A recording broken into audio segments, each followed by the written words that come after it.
Very good morning to everyone. नमस्कार बच्चों। आज जीफा कोचिंग सेंटर के माध्यम से क्लास 10th के 2024 के एग्जामिनेशन के लिए हमने एक फर्स्ट चैप्टर का प्रिपरेशन किया है जो आपके साथ शेयर करने जा रहे हैं। जो कि कोई भी बच्चा बिहार बोर्ड या सीबीएसई बोर्ड से अगर पढ़ रहा है तो उसके लिए बहुत ही ज़्यादा बेनिफिशियल है। बेसिकली क्या है कि रियल नंबर जो पहला चैप्टर है आपका वास्तविक संख्या, ये एक ऐसी संख्या है जो बहुत सारी संख्याओं का एक ग्रुप के तौर पे काम करता है। तो बच्चों बेसिकली इसको इतना सिंपलेस्ट इजीएस्ट तरीका से बहुत आसान शब्दों में आसान भाषा में आपको समझाने वाले हैं। मैटर बिल्कुल प्रिपेयर है और आपको मतलब चैप्टर पे जाने से पहले कुछ बेसिक इन्फॉर्मेशन की रिक्वायरमेंट होगी जो हम आपको यहाँ प्रोवाइड करने वाले हैं। बाकी जैसे जैसे ये चीज़ें कंप्लीट होता जाएगा आगे आपको चैप्टर के क्वेश्चंस एग्जाम्पल्स ये सारी की सारी चीज़ें आपको मिलती जाएंगी। सो पेशेंसफुली आप इस चीज़ को सुने, देखें, समझें। अगर कहीं कोई चीज़ ना समझ आए तो प्लीज़ कमेंट करके ज़रूर पूछें। अपने फ्रेंड सर्कल को इसको शेयर करें ताकि वो लोग भी इन चीज़ों को सीख सकें। सो बेसिकली क्या है कि रियल नंबर एक बंच ऑफ नंबर्स होते हैं जिसमें आपका natural number that means the प्राकृत संख्या आता है। इसके अलावा होल नंबर मतलब पूर्ण संख्या आता है। इंटीजर्स पूर्णांक संख्या इसमें आता है। रेशनल जो आप परिमेय संख्या के बारे में पढ़ते हैं। इसके साथ ही साथ इर्रेशनल नंबर मतलब अपरिमेय संख्या के बारे में आप पढ़ते हैं। तो इन सभी संख्याओं को पढ़ते हुए हम वास्तविक संख्या पर पहुंचते हैं। तो बच्चों सबसे पहला हम स्टार्ट करने वाले हैं नेचुरल नंबर मतलब प्राकृत संख्या। प्राकृत संख्या क्या होती है? इस फर्स्ट चैप्टर में आपका टोटल एक्सरसाइज की मैं बात करूं तो टोटल 4 है। 1.1, 1.1, 1.2, 1.3, 1.4। हर एक एक्सरसाइज के सभी क्वेश्चंस को हम टच करेंगे, सबको बहुत अच्छे से एक्सप्लेन करेंगे। लेकिन उससे पहले आपसे मैं इतना रिक्वेस्ट ज़रूर करना चाहता हूँ कि आप इस जो भी बेसिक इन्फॉर्मेशन को दी जा रही है उसको ज़रूर आप समझें। आपका कोई भी क्वेश्चन वंचित नहीं रहेगा और एग्जामिनेशन पॉइंट ऑफ व्यू से बहुत ही ज़्यादा इम्पोर्टेंट है। तो बच्चों यहाँ पे जैसे आप देख पा रहे हैं प्राकृत संख्या मतलब नेचुरल नंबर। वैसे इसके बारे में हम बहुत शुरू से पढ़ते आ रहे हैं गणित में कि गिनती करने के लिए जिन संख्याओं का प्रयोग होता है उसे प्राकृत संख्या कहते हैं। जो भी काउंटिंग आप करते हैं वो सभी की सभी प्राकृत संख्या कहलाती है। जैसे 1 से 2 3 4 5 और ये इन्फिनिटी तक जाता है, अनंत तक जाता है बच्चों।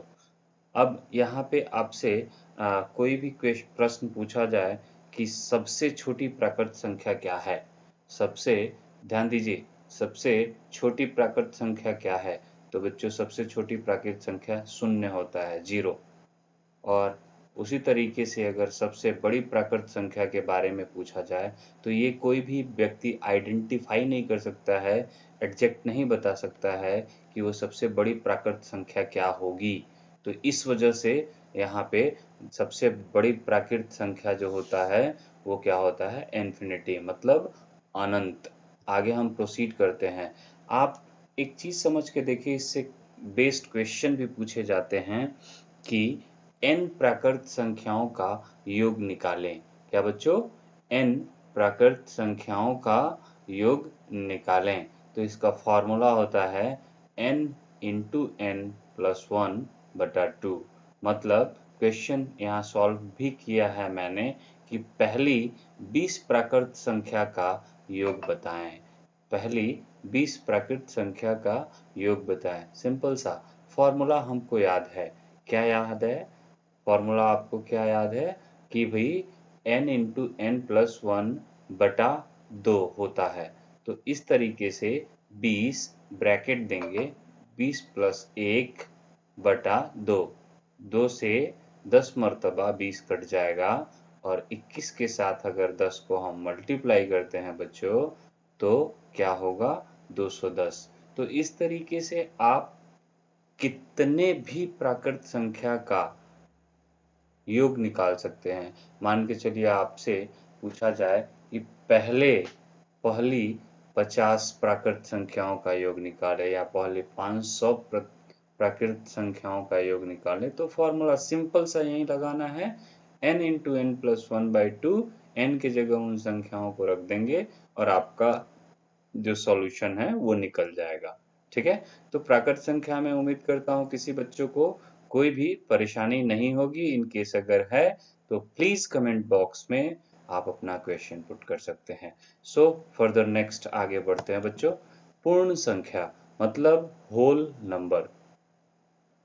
प्राकृत संख्या के परिवार या समूह में शून्य शामिल करने से पूर्ण संख्या प्राप्त होता है।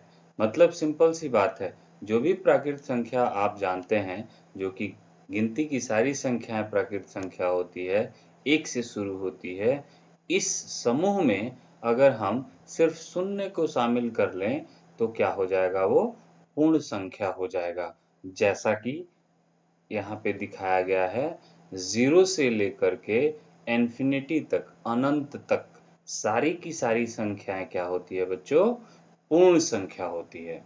ठीक है, अब अगर आपसे एक क्वेश्चन पूछा जाए कि सबसे छोटी पूर्ण संख्या क्या है, सबसे छोटी पूर्ण संख्या क्या है, तो वो होता है शून्य, 0। ठीक है, और सबसे बड़ी पूर्ण संख्या क्या होता है, तो इसका भी आइडेंटिफाई करना पॉसिबल नहीं है। इस वजह से हम इसको सबसे बड़ी पूर्ण संख्या अनंत ही मानते हैं। क्वेश्चंस कुछ आपको साथ साथ हम करते जाएंगे कि 0 कौन सी संख्या है। एक चीज मैं बताऊं, board examination point of view से आपका जो क्वेश्चन होता है कि ऑप्शनल टाइप 1 नंबर वाला, उसमें एक ऐसे क्वेश्चन पूछे जाते हैं कि भाई 0 कौन सी संख्या है। तो 0 भैया पूर्ण संख्या है। क्या सभी प्राकृत संख्या पूर्ण संख्या है? क्या, दोबारा समझिए, क्या सभी प्राकृत संख्या पूर्ण संख्या होगी? जी हाँ, सभी की सभी प्राकृत संख्या पूर्ण संख्या होगी। क्यों? क्योंकि प्राकृत संख्या जो है वो 1 से शुरू होता है, जबकि पूर्ण संख्या जो है वो 0 से लेकर के अनंत तक जाता है। इस वजह से प्राकृत संख्या, सभी की सभी प्राकृत संख्या पूर्ण संख्या होगी ही होगी। क्या सभी पूर्ण संख्या प्राकृत है? क्या सभी पूर्ण संख्या प्राकृत है? तो यहाँ नहीं।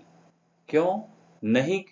क्योंकि प्राकृत संख्या शुरू होता है 1 से और आपका पूर्ण संख्या शुरू होता है 0 से। तो जो 0 है वो एक प्राकृत संख्या नहीं है। इस वजह से सभी की सभी पूर्ण संख्याएं प्राकृत संख्या नहीं हो सकती। बच्चों कंफ्यूज नहीं होना है बिल्कुल भी, आप इस चीज को बिल्कुल समझ के चलिए। ठीक है, नेक्स्ट नोट में आता है, आपसे इस पे क्वेश्चन पूछता है कि प्रथम n पूर्ण संख्याओं का योग बताएं। तो इसका फॉर्मूला होता है n इंटू n-1/2। क्या होता है? n into n-1/2। अब क्वेश्चन है हमारे सामने, एक क्वेश्चन मैंने रखा है कि प्रथम 6 पूर्ण संख्याओं का योग बताओ। तो बच्चों पहले विधि में मैंने क्या किया है, मैनुअल तरीके से जोड़ करके हमने निकाला है कि प्रथम 6 पूर्ण संख्याओं का योग। तो प्रथम पूर्ण संख्या कहाँ से शुरू होता है बच्चों? 0 से। तो पहला तो 0 हो जाएगा, दूसरा 1 2 3 4 5, जाते जाते 5 तक जाते जाते हमारे को टोटल 6 संख्याएं मिल जाएंगी। इन 6 संख्याओं को अगर हम प्लस करते हैं, क्योंकि जोड़ पूछा है, तो हमारा 15 आता है। अब जैसा फॉर्मूला है, फॉर्मूले में अगर हम इसको पुट करते हैं तो कितनी संख्या बोल रहा है? 6। तो n हमारा कितना हो जाएगा बच्चों? 6 हो जाएगा। तो 6 ब्रैकेट 6 माइनस 1/2, इसका मतलब 6 गुना 5/2, 2 से 3 मरतबा में 6 कटेगा और 5 तिया 15। इसका मतलब यह है कि हमारा फॉर्मूला 100% सही है। क्या है? 100% सही है। तो आपको कभी भी कहीं भी ये क्वेश्चन पूछा जाए कि प्रथम 10, प्रथम 20 या प्रथम 50 या प्रथम 100 पूर्ण संख्याओं का योग निकालें, तो फॉर्मूला सिंपल सा लगाइएगा कि n इंटू एन माइनस 1/2, जहां पे n क्या होगा? वो नंबर होगा। ठीक है? उम्मीद करता हूं आपको समझ में आ रहा है ये सारी चीजें, और आगे हम इसको प्रोसीड करते हैं। पूर्णांक संख्या। पूर्णांक संख्या बेसिकली पूर्णांक संख्या क्या होता है? पूर्ण संख्या जो कि 0 से शुरू होता है, उसके समूह में ऋणात्मक प्राकृत संख्या का समूह शामिल करने पर पूर्णांक संख्या प्राप्त होगा। जैसे देखिए यहाँ पे आप देख पा रहे हैं 0 से लेकर के 0, 1, 2, 3, 4 इन्फिनिटी तक ये सारी की सारी संख्याएं क्या है? पूर्ण संख्या है। और इसी में अगर आपने ऋणात्मक प्राकृत संख्या अगर लगा दिया, जैसे -1, -2, -3, -4, -50, -100, -इन्फिनिटी तक, तो ये जो पूरा का पूरा बंच होगा -इन्फिनिटी से होते हुए 0, 1, 2 प्लस इन्फिनिटी तक, ये सारी की सारी संख्याएं क्या होगी बच्चों? पूर्णांक संख्या होगी। मतलब अगर नंबर लाइन पे -इन्फिनिटी टू प्लस इन्फिनिटी तक संख्याएं लिखी हुई है, वो सारी की सारी संख्याएं क्या कहलाएंगी?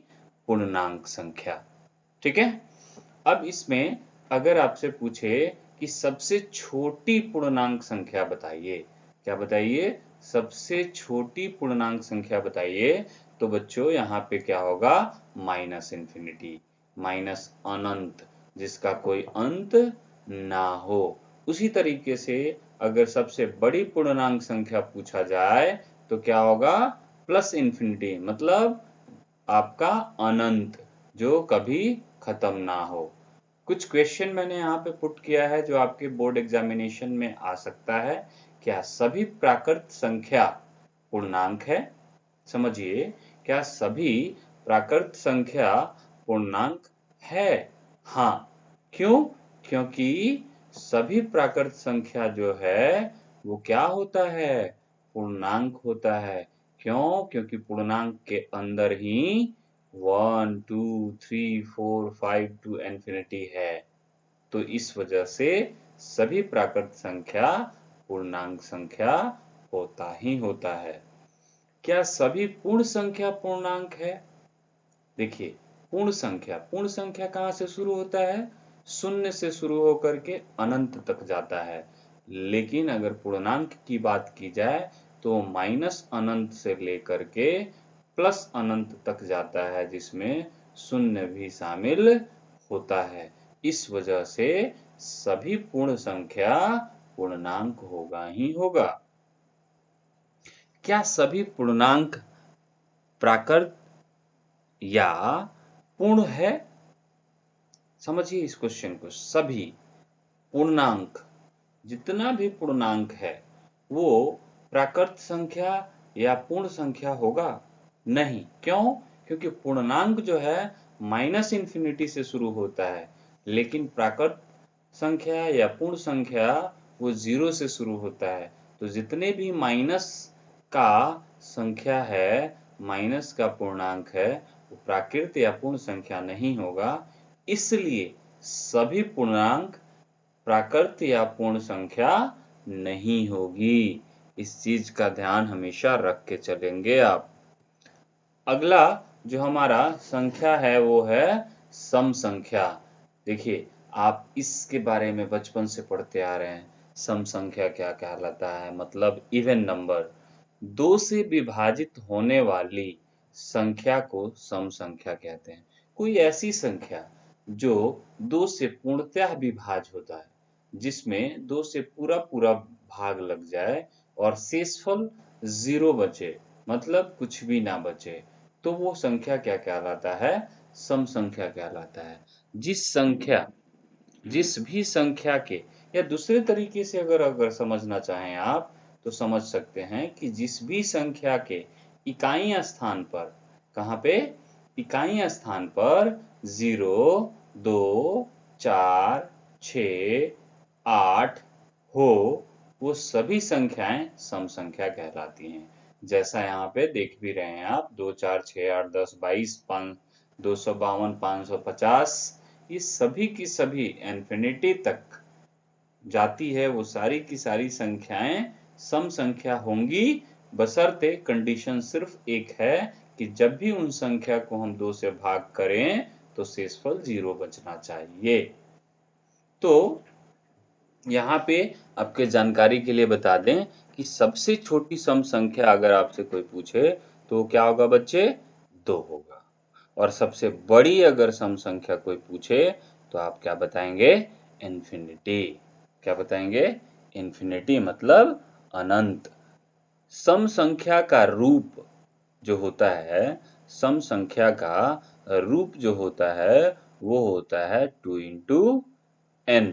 लेट सपोज करें n 1 है, n का मान 1 है, तो 1 मल्टीप्लाई बाई 2 क्या हो जाएगा? 2। 2 से पूरा पूरा भाग लग जाता है, इसलिए क्या है?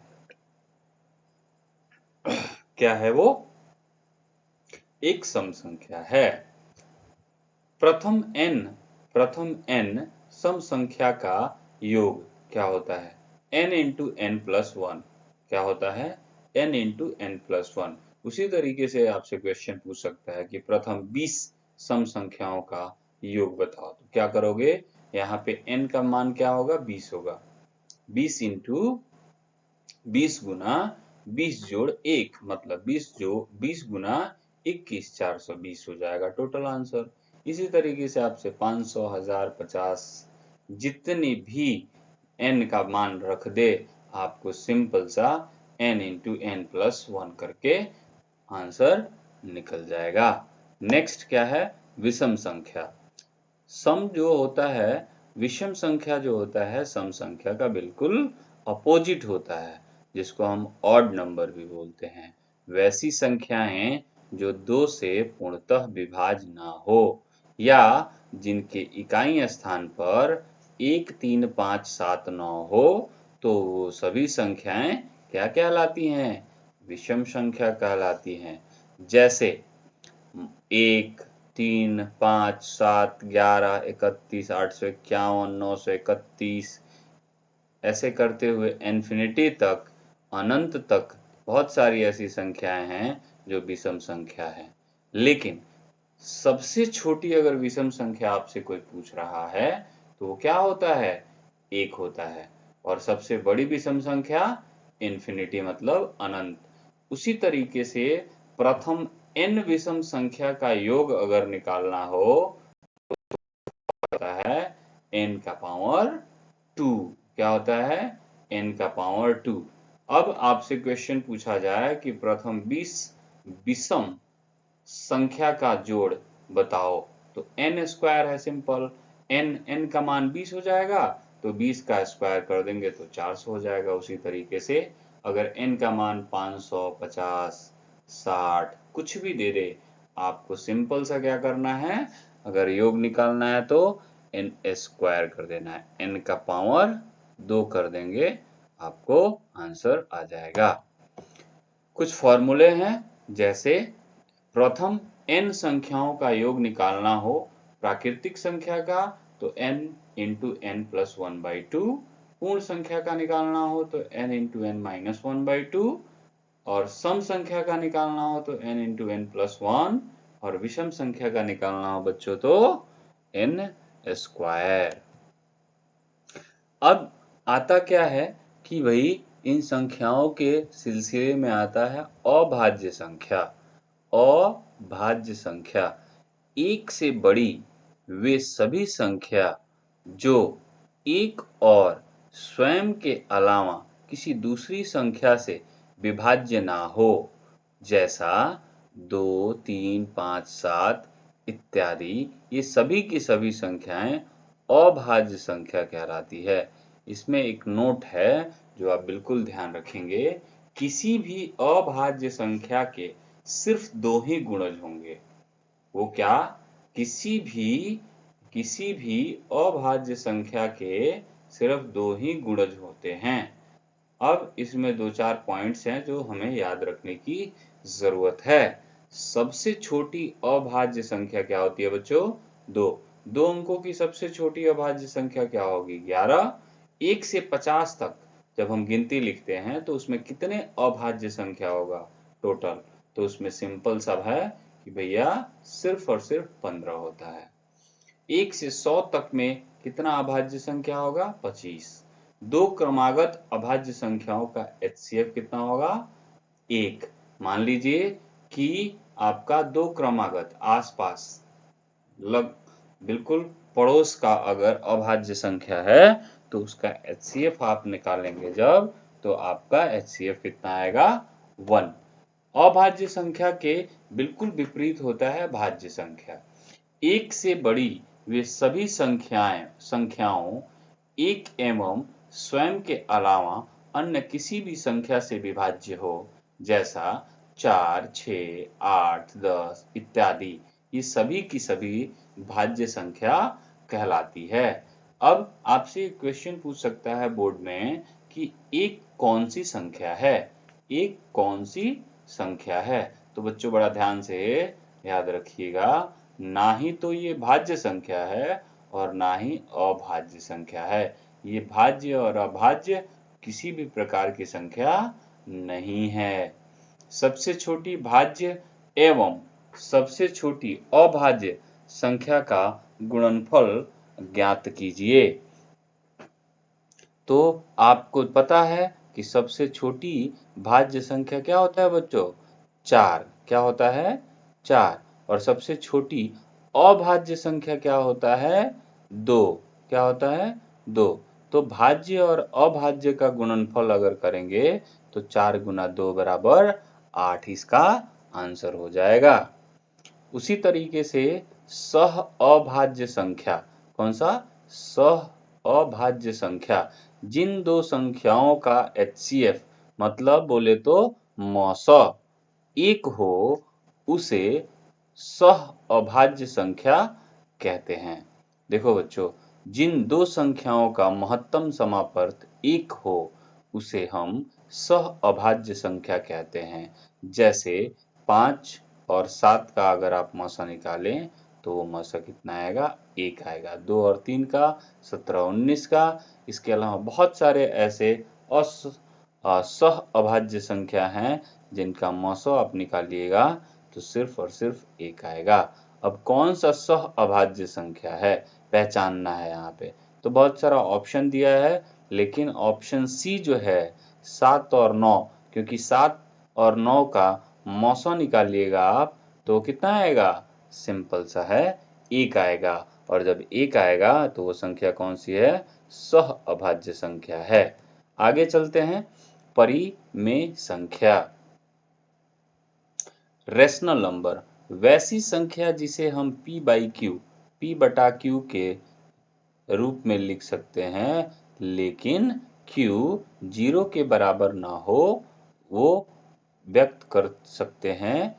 जहाँ पे P और Q एक पूर्णांक हो उसे परिमेय संख्या कहते हैं। देखिए, P बटा Q के रूप में लिखना जरूरी है, लेकिन Q जो है 0 के बराबर बिल्कुल भी नहीं होना चाहिए। और यहाँ पे जो P और Q होता है ना, वो एक पूर्णांक होता है। पूर्णांक का मतलब क्या हो गया?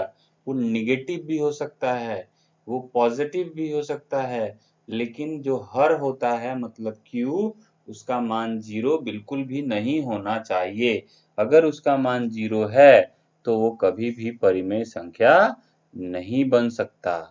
तो यहाँ पे परिमेय संख्या का कंडीशन है, इस कंडीशन का ध्यान रख के चलेंगे। जैसे 5, गिनती की जितनी भी सारी संख्याएं हैं वो सारी की सारी संख्याएं क्या होती हैं? परिमेय संख्या होती हैं, क्योंकि अगर 5 लिखा है तो 5 बटा 1 के तौर पे भी होता है। 3/2 हो गया, -5/4 हो गया, 2/9। √4 भी परिमेय संख्या है। क्यों? क्योंकि √4 जो है उसको जब आप वर्गमूल निकालिएगा तो आपको क्या मिलेगा? सिर्फ 2। √25। तो जितना भी पूर्ण वर्ग होता है वो सभी का सभी क्या होता है? परिमेय संख्या होता है। 22/7, 22/7 भी एक परिमेय संख्या है। 1.5 अगर इसको कन्वर्ट करेंगे तो कितना आएगा? दशमलव हटाने पे नीचे आएगा 10, ऊपर होगा 15, 5 से भाग करेंगे तो 3/2 हो जाएगा। ये भी एक परिमेय संख्या है। 0.009 ये भी एक परिमेय संख्या है। 1.22222 क्योंकि 2 ही रिपीट कर रहा है और वो इन्फिनिटी तक रिपीट करेगा, इसलिए बच्चे ये परिमेय संख्या होगा ही होगा। एक और देखिए 1.88 के ऊपर रेकरिंग दिया है। रेकरिंग का मतलब होता है बार। तो क्या सर ऐसा भी ये भी संख्या परिमेय संख्या है? तो हाँ, क्यों? क्योंकि रेकरिंग का मतलब होता है कि 8 जो है वो अनलिमिटेड टाइम, अनगिनत बार क्या होगा? वो 8 8 8 8 लिखता चला जाएगा। तो इस वजह से क्या होगा? ये परिमेय संख्या होगा। और सिर्फ 8 ही रिपीट हो रहा है और कोई संख्या तो रिपीट नहीं हो रहा है ना, इसलिए ये परिमेय संख्या होगा। परिमेय संख्या के बाद संख्याओं के सिलसिले में आता है अपरिमेय संख्या।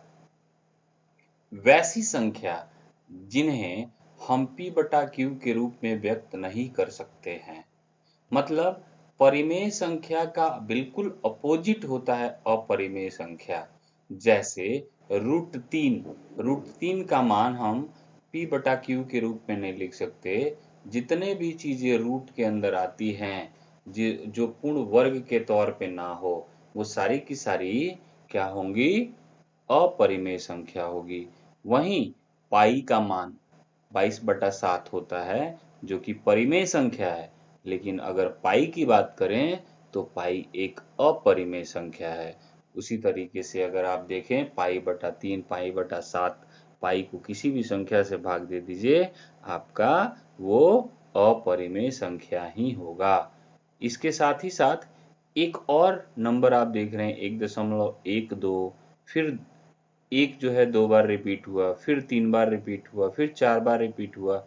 ये इन्फिनिटी टाइम क्या होता है? अनंत टाइम आपका ये ऐसे ही रिपीट होता रहेगा और इसके वजह से ये एक अपरिमेय संख्या है। तो देखिए वास्तविक संख्या के अंदर इतनी सारी संख्याएं आती है जिनके बारे में आपको जानना अति आवश्यक था।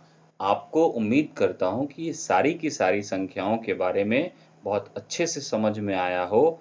अगर आपको नोट्स की रिक्वायरमेंट हो तो ये नोट्स मैं आपको सेंड भी कर दूंगा। आप मुझे कमेंट बॉक्स में ज़रूर इस चीज़ की रिक्वायरमेंट रेज कर दीजिएगा। और प्यारे बच्चों, एक चीज़ समझ के चलें, आप पढ़ रहे हैं मन लगा करके, बहुत बढ़िया है। आप इसको शेयर करें प्लीज़। अगर आपको पसंद आया तो लाइक करें और सब्सक्राइब तो ज़रूर करें ताकि आपको अगला नोटिफिकेशन विदिन 24 आवर फिर से आपको मिल सके और आप इसके आगे के चैप्टर्स को कंप्लीट कर सकें, क्योंकि इसमें से भी बोर्ड एग्जामिनेशन में आपका क्वेश्चन आता ही आता है।